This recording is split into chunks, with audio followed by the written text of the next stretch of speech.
দাদা কিরকম টেস্ট হয়েছে? সেই স্বাদ সেই স্বাদ। কি কি খাওয়া আমাদের আইটেম? বিরিয়ানি, একটা করে রোস্ট, একটা করে ডিম, একটা করে পানি, আবার একটা করে ঠান্ডা। লেবু আছে, শসা আছে, অসংখ্য খাবার।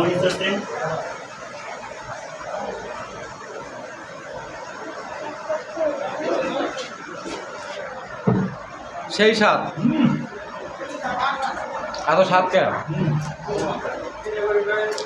সেই স্বাদ সেই স্বাদ। সেই স্বাদ।